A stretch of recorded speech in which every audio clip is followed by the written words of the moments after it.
Pinabulaanan ng China ang naging akusasyon ng mga sinasabi nilang Western influence press o media hinggil sa pag-atras di mano ng kanilang mga fighter jets na nagsyasyado at nag-radio challenge sa mga eroplano ng Pilipinas at ng Amerika. Matatandaang nagsagawa ng joint air patrols at intercept training ang Philippine Air Force at ng US Air Force sa West Philippine Sea nitong Martes upang palakasin ang kanilang koordinasyon at air domain awareness sa mga himpapawid na nasasakupan ng Pilipinas. Dalawang FA-50 fighter jets ng Philippine Air Force at dalawang US B-1B bombers ang lumahok sa pagsasanay na isinagawa sa kanlurang baybayin ng Pilipinas. Ayon kay Philippine Air Force spokesperson Colonel Maria Consuelo Castillo, ang bombers ay nagmula sa isang kalapit na base na matatagpuan sa Pasipiko, ngunit hindi ito dumaong sa bansa natin. Kasama sa ruta ng patrol ang Baho de Masinloc, bahagi ng Exclusive Economic Zone o EEZ ng Pilipinas, ngunit kontrolado ng China mula pa noong 2012. Bagamat inaasahan ang posibleng hamon mula sa mga banyagang sasakyang pangipapawid.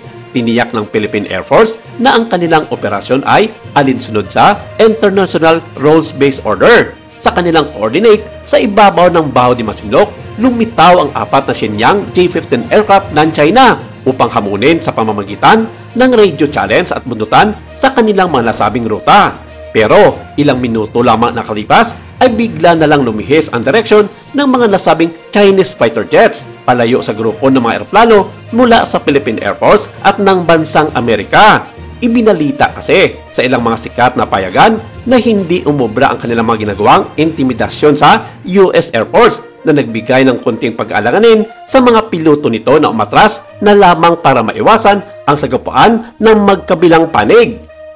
Pilit na ipinapaliwanag ng China na hindi umatras ang kanilang mga fighter jets. Salungat ito sa mga naging payag ng mga foreign media. Sinabi ng kanilang tagapagsalita ng Foreign Minister na si Mao Ning na nilisan ng kanilang mga sasakyang panghimpawid ang nasabing grupo ng mga eroplano mula Pilipinas at Amerika dahil ibinigay na nito ang responsibilidad sa kanilang People's Liberation Army Navy na nasa karagatan upang siyang mangangasiwa sa pagpapaalis sa mga eroplano ng Pilipinas at ng Amerika.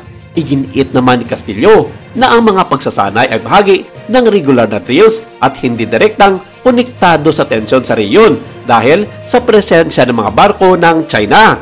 Nasa China na raw kung paano nila i-interpret ang mga ganitong senaryo at walang pwedeng mangimasok sa mga isyu dito dahil ang naturang mga pag-iensayo ay nasa loob ng jurisdiction ng Pilipinas na sakop ng 200 nautical miles exclusive economic zone ng bansa.